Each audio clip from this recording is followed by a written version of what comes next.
Today we are on our sixth chapter, Unit 2, which is related to money and banking. In my last lecture, I told you regarding the money and money supply. Money supply कौन करता है बेटा? Central government, central bank and commercial bank. ये तीन लोग थे जो money supply करते थे. और उसी चीज को इलेबोरेट करने के लिए आज हम कर रहे हैं सिस्टम बैंकिंग. बैंक क्या है बेटे? पुराने टाइम में बेटे एक स्पेसिफिक तरह का बेंच होता था जिसके ऊपर बैठ के पैसे का लेन देन का काम किया जाता था. और उस स्पेशल तरह के बेंच को बेंची बोला जाता था. और उसी बेंची से करते करते करते ये वर्ड बना है bank.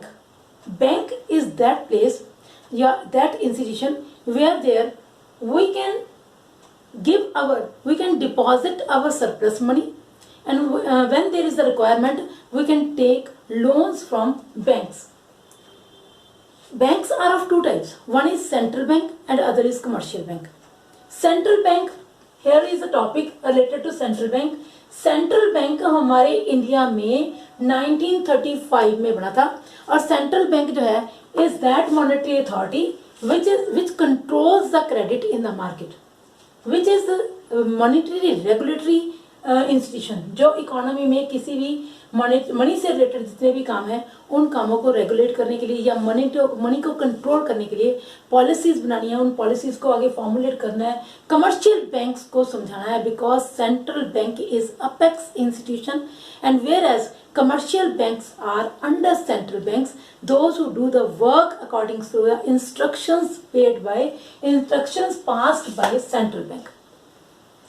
Central bank is doing so many works. वो उसमें फर्स्ट क्या है? As I told you that central bank is an apex institution to regulate the money system in an economy.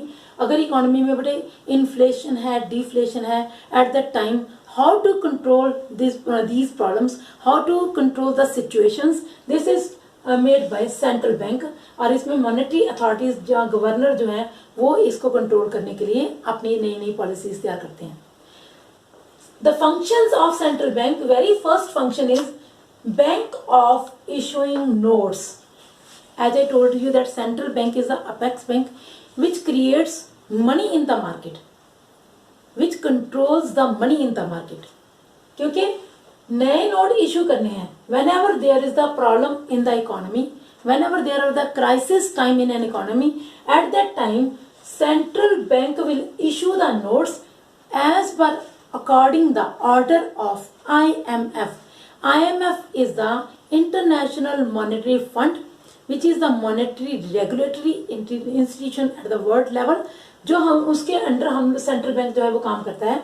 Central bank वहां से orders लेके उस according new currency को issue करता है. New currency whenever there is the issuing of new currency, the central bank has to deposit 200 crores in the form of gold as well as security. Then central bank can issue new currency. ये मैंने पिछले chapter में भी आप लोगों को बताया था. Function of central bank is banker to the government. Central bank acts as the helper to the government in managing its accounts. Government के जितने भी अकाउंट्स हैं बड़े उनके पास पैसा कहाँ से आ रहा है, कितना पैसा गवर्नमेंट ने खर्च करना है, निकलवाना है, that all are managed by central bank. And central bank acts as agent to the government for the sale and purchase of securities. Whenever government wants to sell or purchase the securities from the market, it will take the help from central bank. Central bank is also advisor to the government for framing policy for the money market. As I told you that we are having two types of the money markets, financial markets. One is money market and other is capital market. Money market which provides the short run loans to the government, and capital market which provides the long run loans to the market. So money market जो है जब भी मतलब कि government ने कोई नई policies frame out करनी है, मार्केट में पैसा इंक्रीज करना है या डिक्रीज करना है, उससे related whenever the government wants to make the policies, then it will advise that whether there should be more credit in the market or lesser credit in the market. So such type of the policies are framed by central bank for government. Third is bankers bank. Central bank is banker for the banks. All मतलब all the commercial banks are under central bank. They take the help from central bank in the period of crisis. तो मतलब कि जो central bank है that acts as supervisory role for the commercial banks regarding reserve ratio. Reserve ratio is word which we have to learn in the banking system. क्योंकि जब भी बेटा आप लोग बैंक में पैसा जमा करवा के आते हो, जितना भी पैसा आपने बैंक में जमा करवाया, बैंक उस सारे का सारा पैसा आगे यूटिलाइज नहीं करता. उसमें से कुछ अमाउंट वो अपने पास रिजर्व रखता है. That is for the crisis time period. क्योंकि ये तो बैंक्स को पता ही है कि जितने भी लोगों ने पैसा बैंक में जमा करवाया वो सारे के सारे इकट्ठे अपना पैसा निकलवाने के लिए नहीं आएंगे. कोई पैसा कुछ लोग जमा करवा जाते हैं, कुछ लोग पैसा निकलवा के देते हैं. तो सपोज कर लो बैंक को अपनी सेफ्टी के पॉइंट ऑफ व्यू से कुछ पैसा अपने पास रिजर्व रखना पड़ता है. और वो रिजर्व रेशियो कितना होगा, how much money commercial bank has to keep as a reserve ratio, that is determined by central bank. So it provides a supervisory role regarding reserve ratio. Central bank accepts the deposit and provides the loans to the commercial banks. Whenever the commercial banks are having surplus money, they can deposit their money in the central bank, and whenever there is a need to the commercial banks, they can take the loan. They can advance the loans from central bank for their day-to-day works. Central bank act as the clearing house also. Clearing house function जो है through check facility that is provided by central bank to the commercial bank. It is related to the clearing of interrelated commercial banks. Suppose कर लो दो banks ने आपस में कुछ loan वगैरह लिया है आपस में. तो suppose A and B, there are two banks. A bank has taken the loan from B bank. So whenever there will be the money in A's account, then automatically that will go to the B bank's account. बेटे दोनों आपस में जो भी लेन then है central bank उनके clearing automatically कर देगा. जैसे ही एक के अकाउंट में पैसा आएगा तो जिसने दूसरे को देना है ऑटोमेटिकली उसके बैंक में commercial central bank can deposit that money through cheque facility. The fourth function is lender of the last resort. Central bank is the lender of the last resort for the commercial banks. Whenever there are the crisis period for the commercial bank, जैसे मैंने अभी आपको बताया कि bank अपने आप को safe रखने के लिए कुछ पैसा अपने पास रिजर्व रखता है ताकि जो लोग पैसा निकलवाने के लिए आ जाएं, जो अपना पैसा जिनको ज़रूरत है या लोन लेने के लिए कुछ लोग आए, तो at that time there must be some amount with the commercial banks. And मान लो किसी टाइम पे काफी लोग पैसा निकलवाने के लिए इकट्ठे आ गए, that is the period of crisis time for the commercial banks. तो उस टाइम पे commercial bank can take the help from the central bank. At that time commercial bank will central bank will advances the loans to the commercial bank to stabilize the money market. Money market में किसी time के कोई ups and downs ना आए उसके लिए central bank provides the help to the commercial bank. Next is custodian of the foreign exchange. Central bank के पास में जितनी भी फॉरेन करेंसी हमारे कंट्री में आती है बाहर से, उसका एक्सचेंज जो है वो सेंट्रल बैंक से होता है. सेंट्रल बैंक मार्केट में डर्टी फ्लोटिंग, एक बेटा आगे जाके आपको फॉरेन एक्सचेंज रेट में ये चैप्टर में वर्ड आएगा डर्टी फ्लोटिंग या managed floating. It is also known as managed floating. Managed floating means उसे फॉरेन करेंसी के रेट को स्टेबलाइज करने के लिए गवर्नमेंट जो है सेंट्रल बैंक जो है that uses the policy of managed floating, ताकि फॉरेन करेंसी का रेट अप ना हो, बहुत ज्यादा इंक्रीज ना हो या बहुत ज्यादा डिक्रीज ना हो. उसको कंट्रोल करने के लिए सेंट्रल बैंक जो है वो मैनेज्ड फ्लोटिंग करता है. सो फॉरेन करेंसी जितनी भी फॉरेन करेंसी है एक्सपोर्ट इंपोर्ट के थ्रू हमारी कंट्री में आती है, that all will go to the central bank. So it is the custodian of the foreign exchange, foreign currency. Next point is clearing house, जो मैंने आपको ऊपर पहले बता दिया है कि how it clears the accounts of two banks. दो बैंक्स का अगर आपस में कोई लेन देन है, तो जो एक बैंक ने दूसरे बैंक से लोन लिया है, तो automatically central bank through cheque इसको वहां पे वापस कर देगा।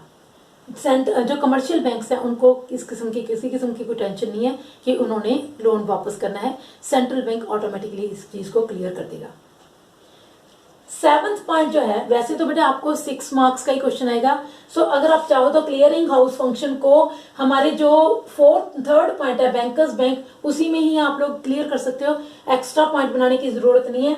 तो क्योंकि आपके पास मैक्सिमम 6 मार्क्स का क्वेश्चन आता है, पर यहाँ पे आपको 6 मार्क्स का क्वेश्चन, तो मैंने पहले ही बोला कि बैंक्स में कैसे से रिलेटेड चैप्टर में आपको 4 मार्क्स का ही क्वेश्चन आएगा, 6 का नहीं आएगा। बट फिर भी आपसे कोई भी फंक्शन अलग से भी पूछा जा सकता है कि इस फंक्शन को एक्सप्लेन करो, तो आप लोगों को उस हिसाब से सारे फंक्शंस इसके क्लियर होने चाहिए। The last function is control of credit. Money market में या मार्केट में क्रेडिट कंट्रोल करने का जो मेन काम है, that is done by central bank. Central bank is credit controller. It can control the creditor by using 2 methods that are quantitative method and qualitative method. वो हम नेक्स्ट टॉपिक में करेंगे। यहाँ पर हमारा मैं सिर्फ आपको इतना ही बताऊंगी कि bank controls the credit in the market during the period of inflation. Bank has to contract the inflation time पे bank has to contract the credit in the market, ताकि मार्केट में पैसा ज्यादा ना जाए। जितनी सप्लाई ऑफ मनी मार्केट में ज्यादा होगी, उतना ही लोगों की परचेजिंग पावर ज्यादा होगी, then people will demand for more goods. तो उससे क्या होगा, इकोनॉमी इन्फ्लेशन ज्यादा कर जाएगी। और on the other hand, if there is the problem of deflation in the economy, तो बैंक की कोशिश है, सेंट्रल बैंक जो है मार्केट में एक्सटेंड करने की, क्रेडिट को एक्सपैंड करने की कोशिश करता है। वो किसी भी तरीके से मार्केट में मनी को इंक्रीज करता है by decreasing the rate of interest, और there are so many methods, वो हम नेक्स्ट टॉपिक में करेंगे। तो यहाँ तक जो है हमारे पास central bank controls the credit in the market by using the qualitative and quantitative measures. By this way we can control inflation or deflation problem in the market. अब अगर हम दूसरी बात जो हम, ये तो हमारा सेंट्रल बैंक हो गया। नेक्स्ट, सेंट्रल बैंक के अंडर जो हमारे कमर्शियल बैंक्स हैं, commercial banks are purely under central bank. whatever the policies are made by central bank are to be followed by the commercial banks. Commercial bank यहाँ से order लेते हैं, उसी के हिसाब से मार्केट में क्रेडिट को क्रिएट करते हैं या क्रेडिट को कॉन्ट्रैक्ट या एक्सपेंड करते हैं। ठीक है, तो कमर्शियल बैंक्स, अगर कमर्शियल बैंक और सेंट्रल बैंक दोनों में अगर हम डिफरेंस की बात करें, तो ये जो फंक्शंस हैं, इन्हीं के बिहाफ पे हम उनको डिफ्रेंशिएट कर सकते हैं। For example, the very first point, central bank is the issuer of new currency, जबकि कमर्शियल बैंक जो है वो करेंसी को इशू नहीं करता। जो भी करेंसी सेंट्रल बैंक इशू करता है उसको मार्केट में एक्सपैंड करना या कम करना या इंक्रीज करना, that is the function of the commercial bank. अगर हम ये देखें, central bank is the bank of the government या central bank is the bank of banks, ये फंक्शन बोले, तो वहीं पे commercial bank is not related to central bank is not related to public, general public के साथ central bank का कोई रिलेशन नहीं है। बट अगर कमर्शियल बैंक की बात करें, commercial banks are directly related to public. So दोनों का डिफरेंस क्या हो गया, central bank is the bank of banks, whereas commercial bank is the bank of public. फिर अगर हम बात करें कस्टोडियन ऑफ फॉरेन करेंसी की, कमर्शियल बैंक जो है उसके पास फॉरेन करेंसी नहीं होती, ये सारा फॉरेन करेंसी को स्टडी करने का काम जो है वो सेंट्रल बैंक के पास ही है। क्लियरिंग हाउस, ये सारे जो काम है बेटे ये सेंट्रल बैंक के हैं, कमर्शियल के बैंक के नहीं है। नेक्स्ट है बेटे कंट्रोल ऑफ क्रेडिटर। अगर सेंट्रल बैंक क्रेडिट को कंट्रोल करता है तो commercial bank is credit creator. Central bank is credit controller but commercial bank is credit creator. ठीक है, और सेंट्रल बैंक के पास जितना भी हम लोग रिजर्व रेशियो रखते हैं उसका कुछ पार्ट कमर्शियल बैंक, उसका कुछ पार्ट रिजर्व रेशियो का कुछ पार्ट सेंट्रल बैंक में जमा करवाते हैं in the form of cash ratio, and कुछ पार्ट वो अपने पास जमा रखते हैं in the form of liquidity ratio, statutory liquidity ratio. हम नेक्स्ट टॉपिक में करेंगे। ठीक है, तो ये हो गया हमारे पास सेंट्रल बैंक और कमर्शियल बैंक का डिफरेंस। कमर्शियल बैंक एक one main more point, central bank का मेन मोटिव जो है that is public welfare, but commercial bank जो है उनका मेन मोटिव है profit earning. Central bank always do the all the works for the welfare of the economy, but commercial banks always do the work for their self motive, अपने profit के लिए. ठीक है, ये हमारे पास जो है सेंट्रल बैंक और कमर्शियल बैंक में दोनों में डिफरेंसेस है. यहाँ पे हमारा एक टॉपिक जो है वो कंप्लीट हो जाता है और हमारा नेक्स्ट टॉपिक जो आता है that is related to how the commercial banks create the credit in the market as commercial banks are under the central bank. So जब भी उन्होंने क्रेडिट मार्केट में क्रिएट करना है they will take the advice of the central bank. So central bank always provides the instructions to the commercial banks and commercial banks जो है उसी instructions के हिसाब से ही आगे काम करते हैं. So by this way commercial bank creates a credit in the market according to the order of central bank. But before doing the credit creation by the commercial banks, here are some basic terms which should be learned, क्योंकि इनके बिना आप लोगों को आगे जाके समझना मुश्किल हो जाएगा कि how commercial bank create the credit in the market. तो यहाँ पे हमारे पास बेटे one is legal reserve ratio. Legal reserve ratio which consist LRR बोलते हैं बेटे, which consist CRR and SLR. मैंने आपको पहले भी बताया है कि whenever bank issues the new creates the credit in the market, वो क्रेडिट ज़्यादा क्रिएट करना है या कम करना है that policy is made by the central bank. उसी पॉलिसी को बेस करके कमर्शियल बैंक्स आगे मार्केट में पैसा एक्सपेंड करते हैं. तो उसको एक्सपेंशन या कॉन्ट्रैक्शन ये डिपेंड करती है लीगल रिजर्व रेशो पे. Legal reserve ratio is that amount which the commercial bank has to keep in reserve, right, which the commercial banks has to keep reserve as per the order of central bank. central bank ही उसको बोलेगा कि जितना भी total deposit banks में आ रहा है उसका 10% या 5% या 3% कितने परसेंट पैसा बैंक्स में अपने पास रखना है और बाकी का जो बचेगा पैसा the remaining surplus money will go to the market for the credit purpose या लोन्स टू द पब्लिक. और ये लीगल रिजर्व रेशो है ये दो तरह की है बेटा.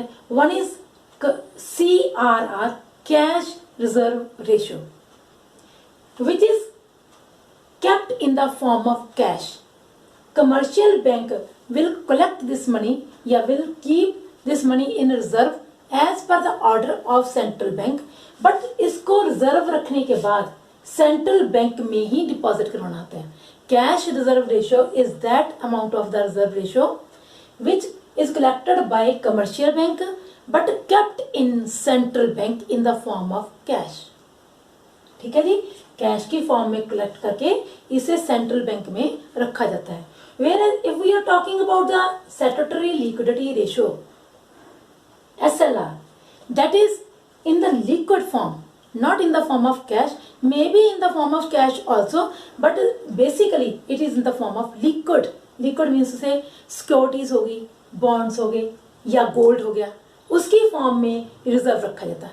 It is also reserved as per the order of central bank. How much reserve ratio should be there that is ordered by central bank. And but इसमें इन दोनों में फर्क क्या है? ये जो है हम कलेक्ट करके सेंट्रल बैंक में जमा करवा देते हैं, जबकि इसको हम कलेक्ट करके कमर्शियल बैंक की बात कर रही हूँ, commercial bank will keep with itself, अपने पास ही रखते हैं वो. ठीक है, दोनों में डिफरेंस आपको पता लग गया होगा मेरे हिसाब से. Next is vault reserve ratio which is voluntarily kept by the commercial banks. बेटे इस पैसे को कमर्शियल बैंक अपने पास रखते हैं फॉर देयर ऑन सेफ्टी. कई बार ऐसा होता है कि ठीक है कमर्शियल बैंक्स को पैसे की जरूरत तो हमेशा पड़ती है, पर हर टाइम तो वो सेंट्रल बैंक के पास मांगने के लिए नहीं जा सकते. So for their own safety, they keep some cash along with them. That is known as the vault cash reserve ratio or voluntary reserve ratio, which is kept by the commercial bank for their own safety. And the last one more is topic is here CDR. What is CDR? CDR is cash depository ratio. बेटे जो commercial banks का काम है that depends upon the banking habits of the people. देखो मैंने अपने पास जितना पैसा रिजर्व रखना था वो रिजर्व रख लिया, जितना पैसा लोगों को लोन देना था वो हमने लोन दे दिया. आप मेरे से पैसा लोन लेंगे, बट बैंक्स में वापस पैसा कितना आ रहा है, that depends on the banking habits of the public. Cash depository ratio is that deposit which comes back to the commercial banks. क्योंकि बैंक का काम जो है बेटा वो एक सीक्वेंस में चलता है, वो हम नेक्स्ट लेक्चर में करेंगे कि how commercial bank creates our credit. तो मतलब कि कैश डिपॉजिटरी रेशो, इस रेशो की बात इतनी समझ लो कि जब भी पैसा मार्केट में जाता है उसमें से कितना पैसा वापस बैंक्स में आ रहा है, that is known as a cash depository ratio. How much money people deposit in the banks, it depends upon the banking habit of the people. क्योंकि हम लोग जैसे हम लोगों को पता ही है कि लोगों को ये लगता है कि पैसे बजाय के बैंक में जमा करवाने के हम अपने पास हार्ड कैश रखना चाहते हैं. बट वैसे आजकल तो एटीएम्स की वजह से हार्ड कैश रखने की ज़रूरत भी नहीं है, पेटीएम्स भी हैं, इसलिए कोई ज़रूरत भी नहीं है. पर फिर भी लोगों को आदत है कि वो अपने पास कुछ पैसा कैश, हार्ड कैश की फॉर्म में रखना चाहते हैं. और this is known as the it affects the credit creation of commercial bank. जितना भी लोग अपने पास पैसा ज़्यादा जमा रखेंगे उतना ही बैंक्स में पैसा कम जाएगा, जितना बैंक्स में पैसा कम जाएगा उतना ही पैसा मार्केट में क्रेडिट क्रिएशन कम होगा. And next is credit multiplier. Credit multiplier depends upon 1 CRR भी कह सकते हैं, 1 LRR भी कह सकते हैं, लीगल रिजर्व रेशो भी कह सकते हैं. क्योंकि more the reserve ratio kept by the banks, lesser the amount will go in the market. क्योंकि जितना पैसा लोगों ने बैंक में जमा करवाया है उसमें से सपोज करो 10% बैंक्स ने अपने पास डिपॉजिट रखा है, तो 1/10% that is equal to 100/10. It means 10 times credit can be created by the commercial banks. अगर यही 20% रख लिया तो ओनली 5%, जो 5 times bank can create credit in the market. कितने टाइम्स क्रेडिट मार्केट में क्रिएट होएगा, मल्टीप्लायर मतलब कि कितने times, how much times it will go in the market. तो ये डिपेंड करता है 1/CRR और 1/LRR. More the reserve ratio, lesser the money will go to the market. Lesser the reserve ratio, more the credit will be created in the market. So merely it depends upon the reserve ratio. इसलिए बेटे जितना ज़्यादा bank credit create करना चाहते हैं वो उतना ही कम अपने पास रिजर्व अमाउंट रखेंगे. और इसके नेक्स्ट जो हमारा टॉपिक है, इन्हीं बेसिक टर्मिनोलॉजीज के ऊपर हमारा नेक्स्ट टॉपिक है, वो है credit creation bye the commercial banks. वो हम अपने नेक्स्ट लेक्चर में आपको समझाएंगे. इस लेक्चर को बेटे आप बहुत अच्छे तरीके से पढ़ लेना. इन टर्मिनोलॉजीज को अगर आप अच्छे से पढ़ लोगे तभी आपको जो नेक्स्ट टॉपिक है वो प्रॉपर तरीके से समझ आएगा. सेंट्रल बैंक कमर्शियल बैंक का रिलेशनशिप मैंने आपको बता ही दिया है, ठीक है, वो भी आपका पढ़ना बहुत जरूरी है. इसको प्रॉपर, इस टॉपिक को प्रॉपर तरीके से आप गो थ्रू हो जाना, तभी आपको नेक्स्ट टॉपिक को प्रॉपर तरीके से अंडरस्टैंड कर पाओगे. So thank you and God bless us all.